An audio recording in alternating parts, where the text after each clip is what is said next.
Yo, yo, yo, yo, yo, what is going on, COD Familia? It is your boy BN, aka Mr. Kingdom Builder, and today we are going to be showing you off the top stats for the strongest kingdoms, alliances, players, bubble positions, etc., just like we did for the 91 or 90 through 27 or 27 through 90 KvK group, or pool, we should say specifically.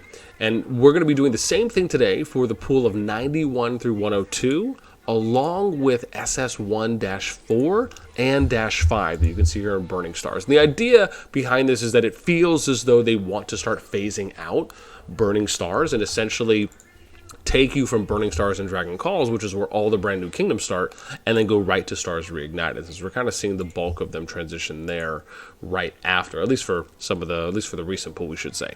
And then, of course, this one as well, or the second recent pull to this one is what I meant. All right, so without further ado, let's go ahead and get right into showing you guys off all the goodies here.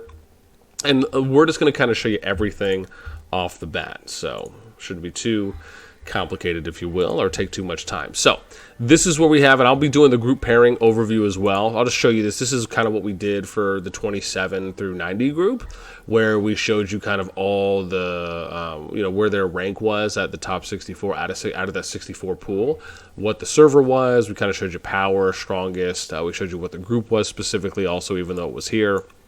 We showed you what the pool range was, kind of power from strongest kingdom to the weakest kingdom in that pool, then just some other kind of miscellaneous stats. So here we go for this one, right? So we got essentially, bear in mind, the challenge here is that you have SS1-5 and -4, which are merged KvK kingdoms or KvK groups. And so they obviously have 5 kingdoms in each of these. And it's also worth noting that not all of the alliances in these merged kingdoms are allied, right? So there is going to be some type of, I don't want to say free-for-all, but some type of like free agency, so to speak, that's going to be happening with alliances that are in these two merged kingdoms that, we'll see kind of how that ends up working out. Because remember, they're essentially going to split them and then pair them is the assumption. And so and I just want to point this out before we really dive into everything, is one of the things I would love for them to do in the game is to still retain your individual or your home kingdom leaderboards, because you get your merge kingdom leaderboards, right? But it'd be nice if you were able to still see your individual home kingdom leaderboard, so that way you would know which alliances are a part of which kingdom, and then also if there was some visual indicators or something, like if I went in on the game and I looked at an alliance and there was like a little hashtag or something off to the side of, like, if you're just looking at the alliance boards and it says where that alliance's home kingdom is in without having to click on it. Same thing with players. I just think that those kind of indicators, because of the fact that you still have a home kingdom technically and you can still migrate to specific home kingdoms, there needs to be some type of visual aid in the game to represent that and to help support that for players that are looking. Okay, but this is where we have our top kingdoms currently, right? So you got SS1-5-4. Probably more importantly, we'll start looking at 95 through 101. 91 through 102. And you can see here 95 kind of coming in as the strongest thus far for this group. Then you follow by 91, 97, 98, 100, 92, 96, 102, 99, 94, 93, and then 101, right? So the range right here, 8.4 billion, almost 8.5. to 6.5. So you have about a 2 billion gap here if you're just kind of looking at kingdom power. But no one's really kind of running away with it, so to speak. Depending on what the split is for these 10 kingdoms, I mean, you could kind of make a case. And that's probably the important thing, is that because you have some merged kingdoms in here, it's going to make it a little difficult to appropriately gauge which alliances are from which kingdoms, and then specifically what those kingdoms' power is. So again, you can kind of take the top two with a grain of salt, if you will. Then let's get to alliances. So alliances, this is probably going to be a better indicator because now you can look at, and we actually went all the way to a top 50. So I'll show you this first, and then we'll show you the 50, and then we'll head back up to the top, right? So this kind of rounds it out. You can see here, the range is 890 million, and bear in mind the data on this was collected on the 1st of July, somewhere around like reset. Only took me a couple hours, I think 2 hours or so, so it actually wasn't that bad doing these kingdoms, and plus a little bit more efficient after I've done it a few times as well. So that always helps. But going that 890 million going up to 3.99 or almost 4 billion here for EX's Exile and SS1-4. But this kind of shows you where the range is right now, along with the alliances, again, for your top 50, right? And you have what? You got 47 alliances over $1 billion power. And then you can kind of see where some of the contentions are, right? Most of these add near the top, for the most part, going to be near or within your merged kingdoms. And then you start having some of the home solos, right? Like you got what, 90, like let's see, the first one that we see back to back is what, 90, 93 maybe? Wow, no. So you have to look at this, 97, 91, 95, 92, 100, 101, 99, 98. None of those are the same. It's actually pretty cool the way that it ends up working out. 94, 96, 93, none of those repeating. So it doesn't repeat again until 98. So 98 is at number 13, and then also number 22. Before that, you have some multiple. You got 2 from SS1-4-5 in your top 4, another at number 10, 11. So yeah, we'll have to see. But again, shout out to some of the top kingdoms that are coming in. Should be some good stuff. Now let's get to the personal power one here. So these are going to be your top 50 players going into this upcoming KvK pool before we end up figuring out what those groups are going to be set as. So we got top 25, 26, and then we'll show you guys the top 50. Right, as we kind of go 26 to 50. So again, bubble here is at 50.9, almost 51 million. And then it goes up to about 85.8 mil, right? So you got Toxahali from 98. We got Sun Wukong here from 92. And then number 3, Shibian from 91 at 82.9 million. And then again, you got a couple people here from the merged groups, SS1-5-4, but you can see it's pretty spread out, right? Which to me, I feel like is a nice indicator, because it doesn't necessarily mean that, the merged groups, even though they've had more time to play, doesn't necessarily mean that they are the strongest, right? Have the strongest players that are coming in. So I actually kind of like the dispersion here. I mean, sure, you got 2 SOPs here from 97 at 6 and 7, 79 and 77 mil. But outside of that, I mean, again, it's pretty dispersed when you look at this. You got 6 different kingdoms here in the top 6, so that's not a bad show. Again, you got 2 from 97, 91 has a pair here, and then you got 96s, and then you got 3. So you actually have 3 from 97 that are in the top 14. Not bad. But again, outside of that, I think pretty good dispersion-wise.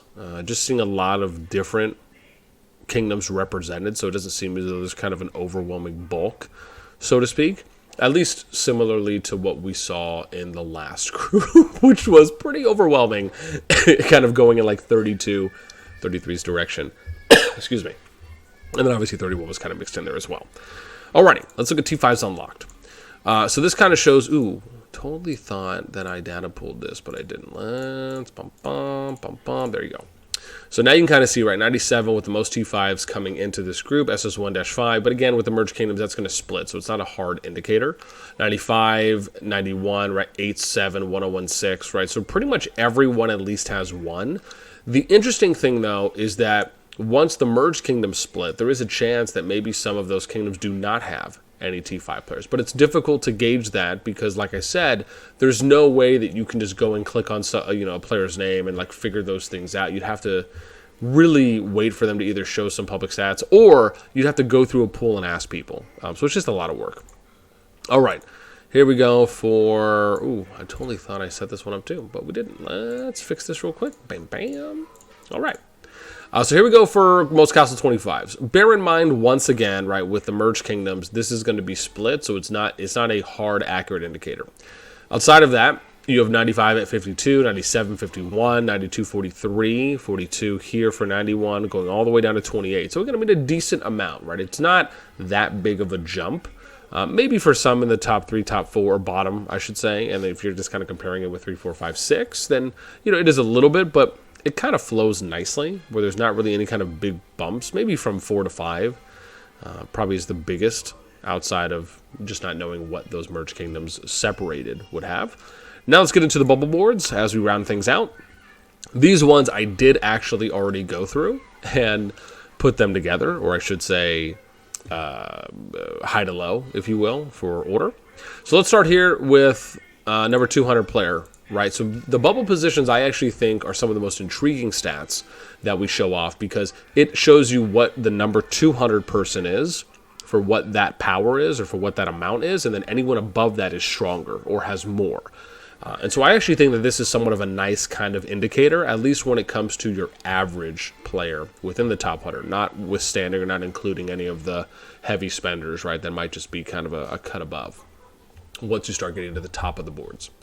So here you can see, right, 19.8, 19.3 for bubbles in those 95, 10.7. You got 4 kingdoms here over 10 million for their bubbles, 95, 91, 98, 97, going all the way down to 9.4. So it's not, if you think about this here, right, you have a 400,000, 420,000 gap between 92 and 14, right? So that's really not that bad. If you think about this, you have a 1.3 million gap from number 14 all the way to number 3. So again, it's actually pretty close, which I like this for this group a little bit more than what we saw in the 27 through 90 group because the gaps were just a lot wider. However, there was a bigger pool of kingdoms, and I do think the matchups could have been a little bit better, especially from the ones that were kind of, going like 31 through 50. I do think there was some opportunity there. Then we look at the number 200 personal merits, right? So how much PvP as an individual you've been collecting. And you can see, again, the range here is kind of almost double from 14 to number 3.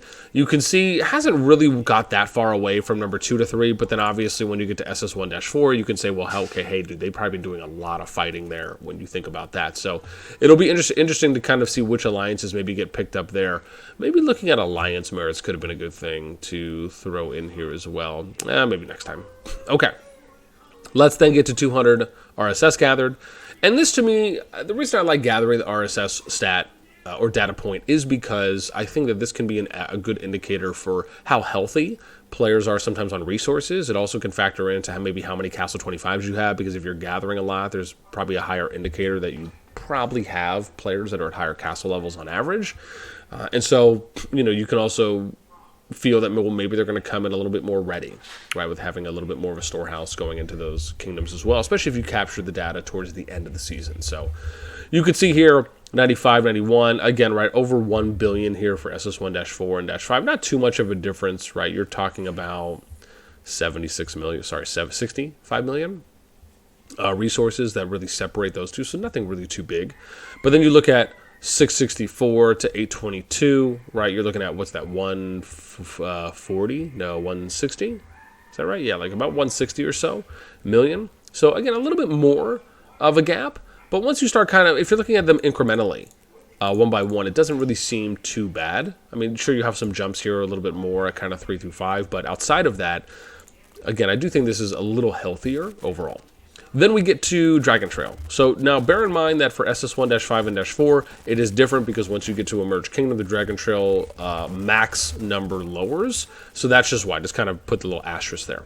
So really we can say 264 to 273. This really is only separated by, 6, 9 points from strongest. But again, very close. Nothing's really kind of walking out of the way. And you can tell that a lot of people are keeping up with their Dragon Trail. So good indicators overall. Alrighty, that is going to end it for me. Again, hopefully if I'm able to get this video out before the groups are announced, that would be lovely. Otherwise, I'll get this out as soon as I can, and then we'll end up doing another video to kind of showcase what those group pairings are, and then we'll kind of show you what those numbers are going to look like as well. And hopefully for those of you that enjoy when I do these videos, regardless if it's talking about your kingdom or not, I like to believe that this type of content historically can be very important, especially when we talk about, and let's see, I have to update this too as well, what 7/1/23. But the reason I say that is because I think when you're looking at trying to have some type of track record, some type of historical reference or account of what has happened and what's the direction the game is going in now, it's nice to be able to have these visuals that you can reflect back on, especially or if you're looking to try and use some of this data to say, well, hey, maybe this makes sense for a better KvK group pairing. Or you can tell that in the beginning, there was opportunities, but then they ironed those things out as time went on. And you can kind of see how the data reflects some of that in a case.